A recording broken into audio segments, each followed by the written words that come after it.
Last thing that I want to emphasize is that this is a full-time task force. We constantly have investigations going, and I would be really, really upset if we had been spending a lot of time working on a particular predator and somebody messed that up. Okay, so please do not try to conduct these investigations on your own. Please help us protect the children, help us protect the public. If you know somebody is being approached or somebody is being manipulated by somebody who might be a predator, please let us know as soon as possible. Yes, sir. Captain, is it just one incident you were talking about, or have there been a series of incidents that prompted? We've had several incidents over a couple of years time frame. We've had one recently. And because it has now become such a huge social media trend, that is why we are trying to get ahead of it to try to prevent some serious problems. Did anybody get hurt in those? No, sir. Nobody got hurt in this one. What about the previous situations? Nobody has been hurt here so far in the previous incidents. In the incidences here, were they posted on social media? This last one was not. I can't speak conclusively on the others. You mentioned that one of the charges could be assault if someone does get involved. Is there any other charges that could follow from this? Yes, unlawful imprisonment is a big charge, because if you confine a person unlawfully, then that is the definition of unlawful imprisonment, and you could end up being charged with that crime simply by infringing upon their freedom to move. Harassment charges can be brought. What we're seeing in a lot of these videos are felony level assaults, and that's not insignificant. You mentioned this being a problem across the country. When it comes to child predators, what are we seeing here in West Alabama specifically? Do you have any numbers?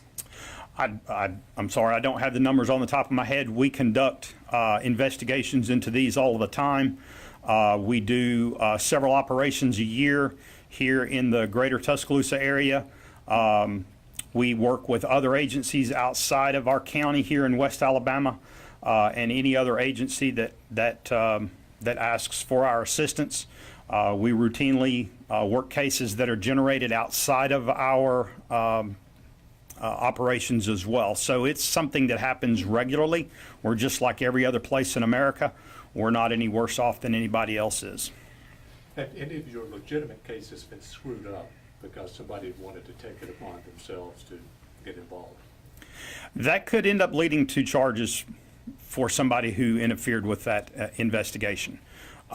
It would all depend on what the actions were taken, what was done, but they could possibly put themselves in some kind of liability there. Okay, but any of your legitimate cases that you've been investigating, have they been screwed up because? No, sir, not yet. Okay. Go ahead. You can go, Brian. Okay. On the flip side of this, not that it makes it right, but does it show that the public is getting fed up with these sex trafficking cases? I hope so. We've been working very hard to raise awareness here in West Alabama. We teach in schools. We have age-appropriate lesson plans from kindergartners all the way through high schoolers. We talk to civic groups. We talk to church groups, anybody who wants to learn about it and how they can protect their children. We do our very best in education as well as in investigative prevention and investigating incidents that happen. And so we hope that members of the public are getting the message, because that is our intent. Here in West Alabama, we have the West Alabama Human Trafficking Task Force. What other resources do we have here to help catch these predators, to assure the public that more is being done? As part of the West Alabama Human Trafficking Task Force, I should say working alongside of us, we have 3 very, very good cybercrimes units here in West Alabama that are cutting edge. They are very proactive in helping us with this. We're also an affiliate member with ICAC, the Internet Crimes Against Children. We are members of several different state task forces, as well as we are working on establishing contacts with several national task forces. How do you think shows like To Catch a Predator or any of those things are adding to these social media trends? I think they do, because I think the shows do not show the complexity of the investigation that went into it for that person to be sitting at the table. And it's not a simple operation, but it looks like it on TV. And so people see that on TV and think, hey, I can do that.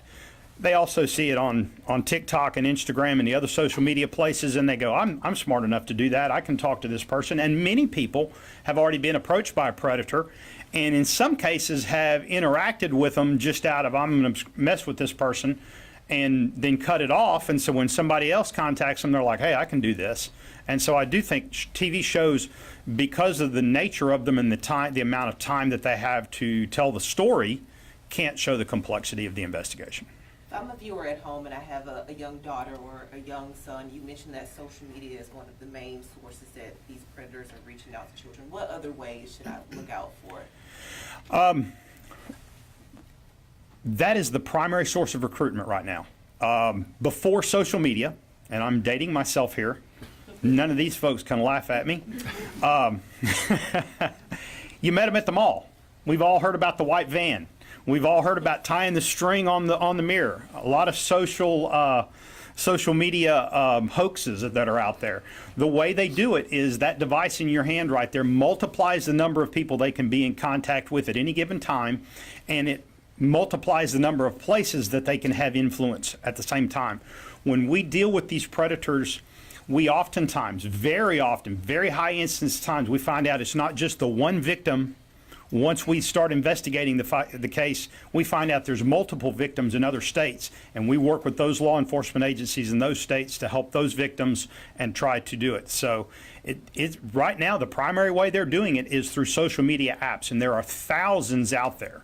Any social media app, any app where you can have a two-way conversation, we're seeing these are starting on them. Not just your supposedly meet me accounts or places that people go for no strings attached type of action, but just on your regular social media apps. They're targeting our kids.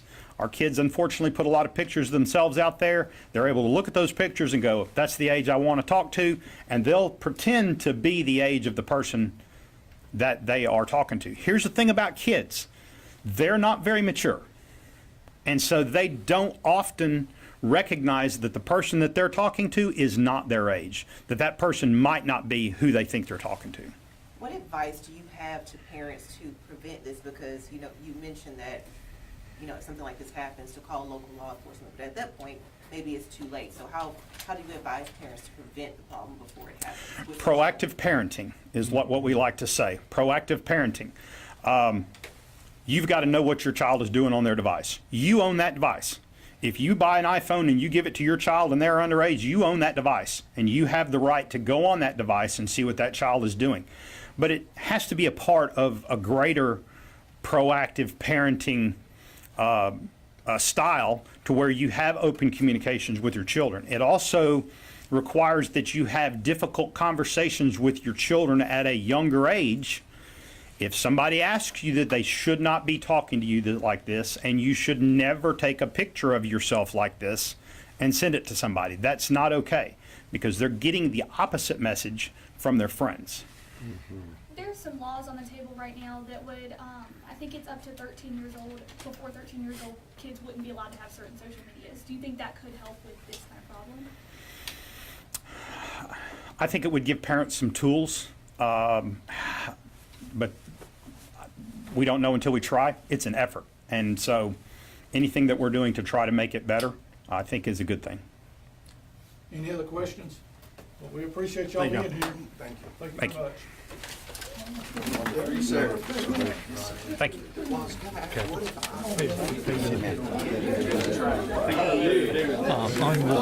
Unrelated to today. Could I get an interview with you tomorrow morning if you're going to be at work about the task force? Thank you so much again.